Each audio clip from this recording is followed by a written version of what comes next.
듣기만 해도 산업과 기업이 저절로 이해된다. 최고의 애널리스트와 제야의 고수들에게 직접 듣는 투자 세미나 와이즈 클럽. 고정 댓글을 타고 오세요.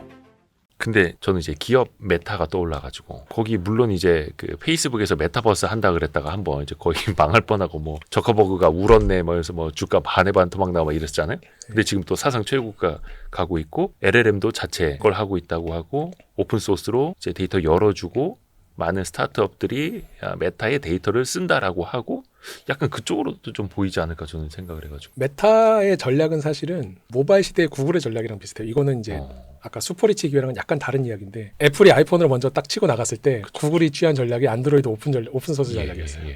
지금 오픈 AI랑 구글 제미나 이런 것들이 그 회사로 가니까 메타에서는 LLM 모델을 만들어서 오픈소스 전략을 피고 있는 거예요. 그러니까 애플 아니면 반 애플이듯이 오픈 AI 아니면 반 오픈 AI인데 이쪽은 내가 다 먹을 거야. 오픈소스 전략을 메타는 쓰고 있는 거고 제미나이나 그 구글이나 그 클로드를 만든 엔트로픽은 이제 오픈 AI를 따라가는 전략을 쓰는 거죠. 아직 이게 공고하지 않으니까 자기들도 무한 경쟁 오픈 AI가 달려가고.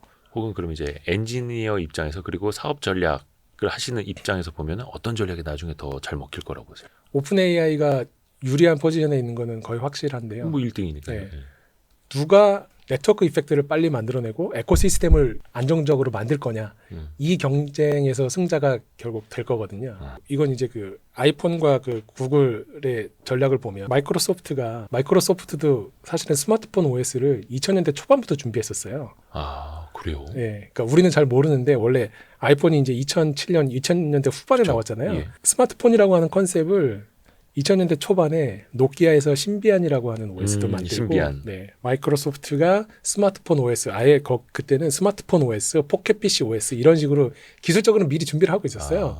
근데 그게 사람들이 난 이미 피처폰으로도 이미 잘 쓰고 있는데 굳이 스마트폰으로 바꿔야 되나라고 하고 있었는데 이제 그래서 스마트폰 시장을 사실은 키우려고 마이크로소프트, 뭐 노키아 이런 애들이 열심히 다 준비를 하고 있었는데 시장에서 바이가 안 됐죠. 근데 그거를 그러니까 애플이 이제 아이폰을 내면서 그걸 뚫은 거죠. 그걸 뒤집은 거죠. 너무나 강력했고 네. 한 큐에. 근데 다른 기업들도 그 모바일 시대를 준비를 안 한 건 아니었고 네. 준비를 하고 있었는데 너무 이제 넘사벽인 친구가 등장을 한 거고. 그렇죠. 그 이제 그 넘사벽이 만들어진 이유가 이제 결국은 에코시스템 기술의 경쟁이 아니라 에코시스템 경쟁으로 갔을 때 애플은 자기 이미 아이튠즈가 가지고 있던 에코시스템에 그 아이포드라고 하는 그 음악으로 만들어진 에코시스템에 앱스토어를 만들어서 야, 이 음악뿐만 아니라 게임도 여기서 다운받아서 해라고 하는 앱스토어를 만들어서 그렇게 자기가 자체적으로 가진 에코시스템을 가지고 확장하는 전략을 썼기 때문에 아이폰 3은 그냥 이게 다 해결이 돼라고 하니까 그 에코시스템을 만들어갈 수 있었고 구글은 그걸 딱 보고 바로 삼성전자도 이제 위기를 느끼니까 삼성전자와 구글이 둘이 손잡고 야 OS랑 요 플레이 앱스토어는 네가 만들고 난 하드웨어 갤럭시 만들어가지고 둘이 연합을 해가지고 패스트 팔로워 전략으로 에코시스템을 만드는 게 성공을 한 거죠. 그래서 이 두 진영만 남고 나머진 다 죽었죠. 근데 저는 이런 경쟁 상황이 지금 요 오픈 AI가 만들어가는 요 1차와 이걸 쫓아가는 그런 에코시스템을 누가 빨리 가져갈 거냐. 메타는 아까 이제 라마를 가지고 이 오픈 소스를 가지고 이 LLM 모델 이걸로 만들어라고 하는데 이제 그때 구글이 썼던 전략이 이제 오픈 소스 전략이긴 하거든요. 근데 그때도 구글이 안드로이드를 가져다가 쓰고 싶으면 써. 그래서 중국에서 화웨이나 이제 중국 스마트폰 업체들은 안드로이드 오픈 소스를 가져다가 자기들이 만들어가지고 그 위에 앱스토어도 만들고 자기들 앱스토어를 만들어가지고 이렇게 했단 말이에요. 근데 구글은 거기서 오픈 소스만 한 게 아니고 이 오픈 소스를 활용을 해서 고객을 락인시키고 에코시스템을 만들기 위해서 그 앱스토어는 자기 것만 써야 되고 안드로이드 OS를 오픈 소스를 가져다가 니들이 커스터마이징해서 쓰는 건 오케이인데 여기서 안드로이드에 제대로 된 기능을 모두 다 쓰고 싶으면 우리 플레이랑 이렇게 번들 전략으로 갔단 말이에요. 그렇게 해서 사실은 에코시스템을 만들어냈는데 지금 메타가 쓰고 있는 전략이 제가 메타까지는 솔직히 관심이 없어서. 근데 이게 참 시대가 또 뭐 빠르게 변하는 건지 또 제2 국면, 제3 국면이 시작된 건지는 모르겠습니다만 그 모바일 시대에 그 1등을 먹었던 나홀로 생태계를 장악을 했던 애플이 AI 시대에서는 나홀로 생태계는 오픈 AI에게 뺏기고 이쪽에서는 연합전선을 구축해야만 따라갈 수 있는 또 존재가 되어버렸고 물론 뭐 여전히 시가총액 1위기는 합니다만 포레스트 검프처럼 애플에다 투자했던 사람은 이제 슈퍼리치가 되는 거고 그죠. 오픈 AI에 투자했던 초기 투자들도 마찬가지고 옛날에 테슬라도 그러했고 여기에서 이제 슈퍼리치가 우리가 돼야 되는데 근데 이제 앞에서도 어떤 직업이 사라질까요? 그러니까 그냥 단순하게 패턴화하는 직업은 조심해야 된다 말씀해 주신 것처럼 그러면 슈퍼리치 어떤 게 될지 모르겠습니다만 투자에서 특히 제외해야 할 분야 이것만큼은 걸러라. 그 투자에 성공을 하려면 저는 그 뭔가를 잘 찍는 것도 중요하지만 예. 확실히 아닌 거를 제껴나가는 것부터 그쵸. 저는 하는 게 되게 중요하다고 생각을 해요. 폭탄만 밟지 않아도 되죠. 네. 예. 아까 인공지능이 패턴을 찾아내는, 그러니까 가장 로우 레벨로 보면 패턴을 찾아내는 거거든요. 네네네. 근데 그리고 이 패턴을 찾아내는 것들의 의미를 이야기하다가 아까 뭐 경험론, 뭐 추상화, 이제 메타데이터 여기까지 갔는데 네. 비패턴 데이터들도 세상에는 존재한단 말이에요. 그러니까 랜덤리스, 무작위성이 존재하는 데이터들 셋이 있으면 이거는 네. 학습을 시켜도 그 결과를 내가 믿을 수가 없어요. 마치 주식시장처럼. 아니요, 저는 주식시장은 조금 다른데, 그러니까 단적인 예를 들면 가위바위보나 주사위 예를 들어서 네네네. 내가 이 전 세계 모든 사람을 이길 수 있는 가위바위보 머신을 만들었으니까 투자해 주세요라고 하면 네, 그거는 의심을 해봐야 되는 거죠. 그러니까 어떤 특정 개인을 이기는 가위바위보 머신은 있을 수도 있어요. 왜냐하면 그 사람이 가위바위보 내는 패턴을 학습했을 때. 찾아내면 이길 수 있는데 전 세계 모든 사람을 이길 수 있는 가위바위보 머신을 만들었으니 투자해 주세요라고 하면 연력학 제2법칙을 깨는 무한 열 동력을 에너지가. 만들었어요라고 하는 거랑 사실은 비슷한 거기 때문에 근데 세상에는 그렇게 속아서 투자하시는 분들도 존재하니 아니, 그럼요. 예, 그래서 이제 그거는 좀 조심을 했으면 좋겠다라고 하는 걸 일단 제가 한 가지만 먼저 말씀을 좀 드리겠습니다. 약간 이제 가위바위보나 아니면 그 주사위 게임 인공지능을 그쵸, 만들었다 이런 사람들 이제 원적외선 옥장판 이런 느낌으로. 원적외선 옷장판은 제가 잘 모르겠어서 근데 명확해요. 그러니까 여기서 조금 더 재밌는 말씀을 드리면 예를 들어서 제가 가위바위보 내는 패턴을 누군가 읽어갖고 저랑 가위바위보를 해서 이기는 인공지능이 왔을 때 그러면 그걸 어떻게 하면 이길 수 있을까요? 제가 B 패턴으로 내면 돼요. 제가 가위바위보를 내는 패턴이 내가 내는 뭐 주먹 다음에 가위를 많이 낸다라고 하면 그 패턴을 제가 읽었으면 제가 주사위 던져서 나오는 거 보고 이걸 맞췄고 제가 거꾸로. 무작위로 내면 얘가 저를 단순히 이길 확률이 높은 거가 없어지는 거죠. 마지막으로 이제 정리를 하자면 결국은 이제 슈퍼리치가 어느 분야에서 탄생을 할 거냐. 사실 사람들은 제일 궁금해할 겁니다. 물론 시계를 한 1년 전으로만 돌릴 수 있다면 엔비디아에 몰빵을 하겠으나 이미 이거는 지났고 근데 앞에서 잠깐 보여주신 것처럼 하드웨어 시장보다는 AI 애플리케이션 시장 훨씬 더 나중에 커질 수 있다라고 보셨고 없어질 직업이라든지 위험한 직업, 속지 말아야 할 인공지능 사업, 비즈니스 모델도 말씀을 해주셨는데 우리는 그러면 종합적으로 어느 쪽으로 가 있어야 되겠습니까? 그건 뭐 비즈니스가 됐든 뭐가 됐든. 그건 제가 점쟁이가 아니어서 아니셨어요? 농담입니다. 이게 뭐가 될 거다라고 예측하기는 되게 제가 점쟁이가 아니어서 어렵지만 이런 데서 기회가 나올 것 같아요라고 하는 제가 생각하는 세 가지 조건이 있어요. 첫 번째가 일단 경제성을 달성할 수 있어야 되고요. 두 번째는 결합 능력을 갖춘 회사여야 해요. 인공지능에 대한 역량과 그 도메인에 대한 인더스트리 도메인에 대한 그 난리지를 같이 가지고 있는 그런 결합 능력. 세 번째는 귀납적 AI가 가지고 있는 이 할루시네이션 같은 리스크가 있거든요. 예. 이 리스크를 잘 매니지먼트 할 수 있는 요 세 가지 능력을 갖춘 회사가 뜰 수 있는 회사라는 생각이 들어요. 뭔가 지금 제가 뭐 이거예요 라고 찍어드릴 수는 없으나 앞으로 어떤 회사를 보실 때 요 세 가지를 갖추고 있는 회사라면 앞으로 뜰 수 있는 가능성이 있다. 기준을 제시해 드릴 수는 있을 것 같아요. 그게 어떻게 보면 그리고 이 세 가지가 빨리 해결되는 분야에서 인공지능이 이 시장에 확산되는 속도가 더 빨라질 거고요. 예를 들어서 왜 변호사 AI를 만드는 회사들이 나오겠어요? 경제성을 달성하기가 쉽거든요. 단가가 높으니까. 워낙 높으니까 대체했을 때 효과가 큰. 그렇죠. 그러니까 지금은 인공지능을 만들어내는데 워낙 비용이 아직 비싸기 때문에 이제 근데 이것도 지금 1년 전에 비해서 요 단가가 지금 뭐 한 10분의 1로 내려갔다라고 하는 지금 제가 기사도 봤거든요. 엔비디아가 지금 뭐 영업이익률이 60%, 80%인데 계속 그렇게 갈 수는 없을 거잖아요. 그러니까 결국은 가격이 떨어지면 원가가 떨어지는 거고 그러면 내가 어디서 매출을 올릴 거냐라고 했을 때 경제성을 달성할 수 있는 방법은 그렇게 고부가가치 쪽에서 회사를 만들어서 시도하는 것들이 이제 늘어나는 게 그게 경제성을 확보할 수 있는 방법에서 이제 그쪽으로 이제 시도를 할 거고 물론 그게 이제 완전히 대체된다는 컨셉이 아니라고 앞에서 말씀드렸으니까 그쪽에서 인간을 도와줄 수 있는 방식으로 가는 게 이제 경제성에 대한 거고 두 번째는 지금은 LLM이나 학습 데이터가 이제 사람의 문서, 말 이런 것들은 인터넷에서 크롤링하면은 긁어와서 긁어와서 할 수 있단 말이에요. 심지어 영상도 유튜브에서 그냥 긁어와서 하면 되잖아요. 거기서 나오는 결과물이 사람들이 쉽게 판단을 할 수 있어. 이거는 좀 말이 이상하네. 그림도 그렸는데 이거 좀 뭐 손가락이 4개인데? 뭐 6개인데? 뭐 이렇게 사람들이 금방 보면 판단을 할 수 있단 말이죠. 네. 이제 결합 능력은 만약에 각 인더스트리별로 인공지능이 결합된다라고 하면 예를 들어서 뭐 어떤 제조업이야. 근데 거기에 보통 그 공장에 뭐 20-30년 근무하신 분들은 기계에서 나는 소리만 들어봐도 야, 저 기계 이상하다. 점검해봐라라고 하잖아요. 네. 그런 것들은 그 인더스트리에 대한 엑스퍼티즈가 없으면, 전문성이 없으면 알 수가 없잖아요. 근데 그걸 인공지능이 아직은 못한다고. 왜냐하면 그 데이터를 학습할 수 있는 학습 데이터가 없었기 때문에 인공지능이 거기서는 아직 동작을 안 하는데, 나중에 그런 데이터들도 만약에 쌓이게 되면, 그리고 이 신경망이랑 결합을 해가지고 하게 되면 거기서 이제 새로운 기회가 나올 수도 있겠다. 그래서 두 번째, 결합 역량이라고 하는 것들이 어떤 그 인더스트리나 어떤 도메인에 대한 엑스퍼티즈와 인공지능에 대한 엑스퍼티즈가 결합을 해야 조금 더 다양한 기회들이 나올 거예요. 원래 강점이 있었던 분야와 그렇죠. 거기에다 AI를 어떻게 붙여서 더 효율화할 것이냐. 그렇죠. 예. 그런 데서 생산성 혁신이 나오겠죠. 그게 이제 두 번째 조건이고, 마지막 이제 리스크 매니지먼트가, 비납적 AI는 태생적으로 할루시네이션을 완전히 없앨 수는 없다라고 하면 과연 이걸 어떻게 해결할 수 있을 것이냐. 이제 요것에 대한 이제 답이 나오는데, 답을 이제 고민을 해야 되겠죠. 근데 영상이나 말은 사람이 그냥 보면은 바로 프로프리딩이 되잖아요. 그러니까 네. 영상도 예를 들어서 내가 뭐 어떤 포스터를 만들었어. 이거를 뭐 업계에서 쓰려고 내가 뭐 배경 디자인이나 이런 걸 만들었는데 좀 이상하면 사람이 후터치하면 되죠. 네. 그런 식으로 하면 이제 쉽게 내가 수정을 하고 이 결과물에 대해서 개런티를 할 수가 있으니까 AI가 금방 적용이 되는 거죠. 그런데 예를 들어서 저는 자율주행에 대해서 약간 퀘스천 마크가 있는데, 자율주행에서도 뭐 3단계, 뭐 4단계 얘기하고, 뭐 지금은 예. 2단계지만 뭐 네. 3단계하고 뭐 마지막 단계 가면 뭐 어쩌고 하는데, 제가 이제 강연 같은 데 가서 사람들한테 질문을 해요. 자, 자율주행차 나오면 타실 분 하면 손 들면 뭐 젊은 층일수록 많이 탄다 그래요. 네.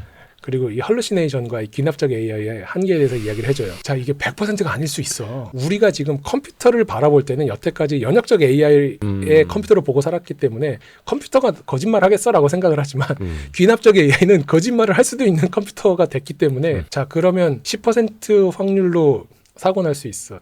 자율주행하면 타실 분. 그러면 절대 안 타죠. 손이 확 내려가죠. 예. 자, 5%. 1% 하면 이제 조금 많이, 뭐 1%는 사람도 날 수 있으니까 뭐 이런단 말이에요. 그런데 그 할루시네이션이 과연 어느 만큼 나올 건지에 대해서 아직 그게 구체적이지 않거든요. 물론 많은 데이터를 학습을 시키면 할루시네이션이 줄어든다라고 하는 뭐 그런 결과는 있긴 하지만, 그래도 이게 과연 0이 될까? 그러면 이게 내가 영상 뽑아서 또는 문장 보고서, 그러니까 제가 책을 쓸 때도 제 서울대에 가서 그 유튜브 강의한 영상을 가지고 스크립트를 쫙 뽑아가지고 초안을 만들고 제가 이제 오타 뭐 이런 것들 수정해서 썼단 말이에요. 근데 그건 제가 마지막에 검수를 하니까 이게 되는데, 내가 후터치를 할 수 없어. 리얼타임으로 미션 크리티컬 시스템이라고 하거든요.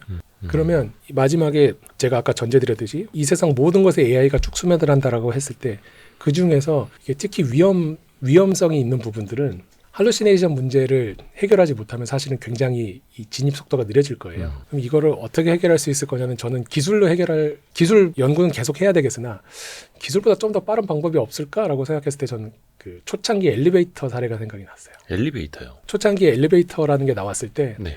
사람들이 엄청 불만을 이야기를 했대요. 1층에서 2층 걸어가는 게 더 빠르겠다. 아, 왜 이렇게 느리냐? 네, 왜 이렇게 느리냐? 문 열고 닫고는 네. 속 터져 죽겠고 막. 그걸 어떻게 해결했는지 아세요? 거울을 달았다. 아, 엘리베이터 안에다가. 네. 그러면 사람들이 엘리베이터 타고 천천히 가는 동안 거울 보고 하면서 그 엘리베이터에 대한 시간 개념을 불만이 확 좀 줄어들었다는 거예요. 그러면 할루시네이션 문제를 없앨 수 없다라고 하면 이걸 어떻게 해결할 거냐라고 했을 때, 제가 생각하는 답은 보험이었어요. 보험. 네. 그래서 저는 인공지능이, 그러니까 보험이 뭐 동영상 만들고 하는 데는 필요 없겠으나, 네. 앞으로 인공지능이 굉장히 다양한 분야로 간다라고 했을 때 그 할루시네이션 문제, 오차가 발생할 수 있는 리스크를 어떻게 해결할 거야. 우리가 당장 보험 드는 이유가, 내가 자동차 보험 드는 이유가 그쵸, 하나잖아요. 그쵸. 네. 예, 그런 사고 날 수도 혹시나 있으니까. 모를 그런 뭐 1%, 2%에 해당하는 사고에 대응하기 위해서 내가 보험을 드는 거잖아요. 나중에 그런 거 나올 수도 있겠네요. AI 에이전트를 써가지고 네. 내가 무슨 뭐 책 한 권을 썼는데 만약에 여기서 오류가 발견되면 보험금으로 얼마 달라, 독자한테 얼마씩 나눠줘야 된다, 이런 보험이 나올 수도 있는 거고요. 뭐, 네. 예. 근데 이제 보험이 분명히 이 인공지능이 묻을 수 있는 수혜 업종이라는 생각은 드는데, 이 보험이라고 하는 게, 보험 상품이 나오려면 이 생각보다 이 또 사고율에 대한 데이터가 좀 쌓여야 있어야죠. 되거든요. 예, 그 그러니까. 테슬라가 그래서 보험 금융 또 한다는 거 아니었어요? 네, 그래서? 맞아요. 그러니까 왜냐하면 그 자율주행차 를 가지고 얼마만큼 사고가 날지 모르는데 그쵸. 그 예를 들어서 본인들이 개런티 해야죠. 예, 5천만 원짜리 차를 만드는데 보험료를 5천만 원 받을 수는 없잖아요. 그러면 결국은 죽자는 거죠, 같이. 예, 보험료율은 분명히 레버리지 효과를 누리기 위해서 줄여야 되는데 이거에 대한 데이터를 일반 보험회사는 알 수가 없죠. 그러니까 그 데이터를 가지고 있는 건 테슬라밖에 없죠. 그러니까 테슬라가 보험업도 아예 해서 그쵸, 자기들이 그쵸. 할 수밖에 없는 거고 참고로 뭐 저는 로보택시를 테슬라밖에 저는 못한다고 개인적으로 저는 자율주행에서도 기술적으로는 계속 앞으로 좋아질 거예요. 하지만 시장에서 받아들여질 때 더 큰 문제는 뭐냐면 아까 제가 책임자 말씀드렸잖아요. 예. 자율주행 모드로 가다가 사고가 나면 그 책임은 누가 져야 되나요? 지금은 운전자가 지잖아요. 운전자가 져야 돼요? 자동차 제조업체가 져야 돼요? 아니면 자율주행 기능을 만든 솔루션 업체가 져야 돼요? 누가 져야 돼요? 뭐 핸들이 없어지는 시대에는 운전자한테 책임 물 것도 없겠죠. 자동차 회사나 또는 자동차 회사의 기술 솔루션을 납품한 자율주행 회사가 네. 책임을 져야 될 텐데 그렇죠. 그 자율주행 솔루션 만들어가지고 얼마를 받을 수 있을까요? 고객한테. 근데 그 차가 망가지면 내가 5천만 원을 물어줘야 돼. 이제 이런 것들이 사실은 기술의 개발과는 조금 다른 사회 시장에 적용되어 나갈 때 예상될 수 있는 문제점들인 거죠. 또 현실적인 또 문제, 한계도 있을 수밖에 없는 거고. 그런 측면에서 봤을 때 어찌 됐건 자율주행 차 이야기는 조금 이제 너무 좀 깊이 들어가고 제가 자율주행차를 디스하는 건 아닙니다. 예. 또 이제 또 테슬라미 몰려오면 예, 그러니까 지금은 테슬라는 미래를 개척하면서 거기 필요한 것들을 스스로 지금 할 수밖에 없는 상황인 거예요. 그러니까 마치 애플이 아이팟 만들었다가 아이튠즈 만들고 앱스토어 만들고 그렇죠. 그 뒤에 뭐 맥북하고 아이패드하고 다 이렇게 하듯이. 만들어 가듯이 그러니까 선구자는 어쩔 수 없어요. 근데 이제 제가 아까 말씀드린 이 리스크 매니지먼트를 그러면 누가 다 할 수 있습니까? 자율주행차는 사실은 되게 눈에 보이는 사례인데 저도 모르는 인더스트리가 얼마나 많겠습니까? 그거는 그 인더스트리에 계신 분들이 이제 고민을 하다가 이거 할루시네이션 문제 해결 안 되면 나는 이거 못 쓰겠는데라고 사실은 대부분의 기업들은요. 그러니까 담당자는 어떤 신기술을 도입할 때 이게 나한테 확실히 도움이 되는지 그 판단이 잘 안 서면 대부분 멀리 하거든요. 현실적으로 보면. 야, 이거 했다가 내가 도입해서 괜히, 얻을 수 있는 인센티브보다 이게 잘못됐을 때 사고가 더 커지면 도입을 이제 그렇죠. 거부하게 되는데 그때 만약에 보험이랑 연결이 돼서 그 담당자가 감당해야 될 리스크를 만약에 좀 줄일 수 있다라고 하면 사실은 인공지능 확산 속도가 되게 빨라질 수 있을 거고 그런 측면에서 저는 보험이 되게 한 2, 3년 정도 지나면 수혜업적이 되지 않을까 싶어요. 기존의 보험사들도 그 영역에 대해서 굉장히 고민을 하고 있을 텐데 네. 또 데이터가 없으니 막연하고 그래서 AI를 개발하는 그 회사가 보험까지 같이 할 가능성이 더 높아 보이기도 하고요. 거긴 데이터가 있으니까. 네. 근데 이제 금융의 영역, 특히 이제 투자의 영역으로 가다 보면 아까 잠깐 이제 어떤 뭐 랜덤 워크라는 말도 있지 않습니까? 주식시장에서는 좀 예측이 불가능한 것도 있고 한데 이 영역에서 과연 AI가 어떤 역할을 할 수 있을까라는 고민도 들어요. 왜냐하면 그 로보 어드바이저라는 것도 도입된 지가 거의 10년 가까이 됐는데 네. 별다른 성과를 좀 보기엔 좀 아쉬움이 좀 있더라고요. 이제 지금도 사실은 제가 아는 많은 업체들이 뭐 이름을 컨트로 부르건 시스템 트레이닝 등으로 부르건 뭐 로보 어드바이저라고 부르건 이미 많이들 하고 있죠. 되게들 많이 시도를 하고 계시고 50대 50이 아니라 0.1이라도 더 이기는 그걸 찾으려고 굉장히 노력을 하시는 걸로 저도 알고 있고요. 근데 저는 약간 좀 다른 관점으로 접근을 해봤어요. 50대 50 게임으로 네. 이게 오를 건지 내릴 건지를 판단하는 게 아니고 저는 개인적으로 이 인공지능이랑 파생상품, 선물 옵션을 결합하면 저는 굉장히 시너지가 있을 거라고 봅니다. 왜냐하면 파생상품이 특히 옵션이라는 걸 활용을 하면 내가 올라도 볼 수 있고요. 내려도 볼 수 있고 박스피, 횡보에도 벌 수 있는 구조가 나와요. 그게 이제 가능한데 어떤 상황에서 그걸 선택한 게 맞아야만 그렇죠. 버는 거잖아요. 네, 맞습니다. 깨지면서 뭐 예를 들어서 뭐 옵션 매도했다가 그냥 박살나는. 날아먹는 예, 맞습니다. 그러니까 예측하는 부분과 이 예측된 결과를 가지고 내가 어떻게 수익화를 할 거냐라고 하는 이 두 부분으로 나눠서 이거를 내가 오르고 내리고 주식은 올라야만 벌 수 있잖아요. 네. 선물을 쓰면 올라도 벌 수 있고 내려도 벌 수 있고 네네. 근데 옵션을 쓰면 올라도 벌 수 있고 내려도 벌 수 있고 이제 횡보에도 벌 수 있는 게임 자체의 룰이 바뀐다는 거예요.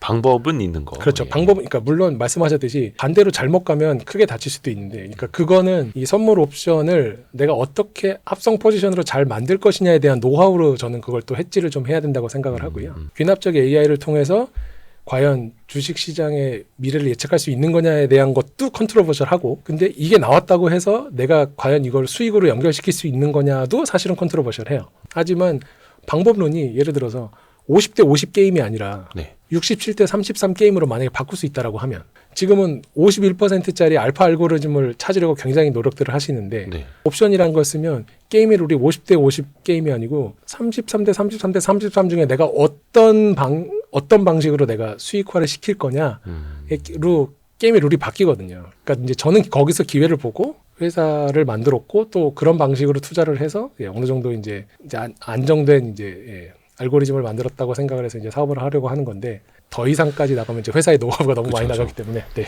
또 요거는 이제 또 금융의 영역이라 되게 또 민감할 수 있는 네네. 부분이어서 이게 예. 방금 말씀하셨듯이 이제 다른 데서도 뭐 제가 그 전 리먼 브라더스 그 김준성 대표님 되게 팬 중에 한 명인데 네. 그분이 뭐 3프로 TV나 이런 데서 파생 상품 선물 옵션 공부도 하시고 얘기했다가 막 댓글로 뭐 나라를 뭐 집안을 말아먹게 하려면 뭐 그죠. 선물 옵션을 권해라 뭐 이제 이런 이야기들이 워낙 많이 있기 때문에 제가 원수에게 파생 상품을 권하라 뭐 이런 네. 얘기 있듯이 이제 그런 부분들에 대해서 이제 저도 그래서 사실은 제가 말씀드리는 게 좀 조심스럽기도 해요. 그러니까 원래 남들 다 아는 데서는 사업 기회가 별로 없어요. 그러니까 남들이 잘 보지 않는 부분 그리고 거기에 대해서 내가 차별화할 수 있는 포인트가 있다라고 하면 거기서 이제 기회를 찾는 게 저는 무섭다고 피할 게 아니고 제대로 공부해서 그 한계를 넘어보자가 제 가치관이기 때문에. 그래서 오늘 어떻게 보면 AI 개발 쪽에서 쓰는 이제 기초적인 용어부터 그리고 이게 실전에서 어떻게 쓰이고 있는지 기회가 어디에서 나타날지 우리 AI 슈퍼리치의 탄생 이 책의 저자인 모네스트 AI 김연규 대표님과 함께했습니다. 좋은 말씀 나누셔서 감사합니다. 네, 감사합니다. 고맙습니다. 네. 고생하셨습니다.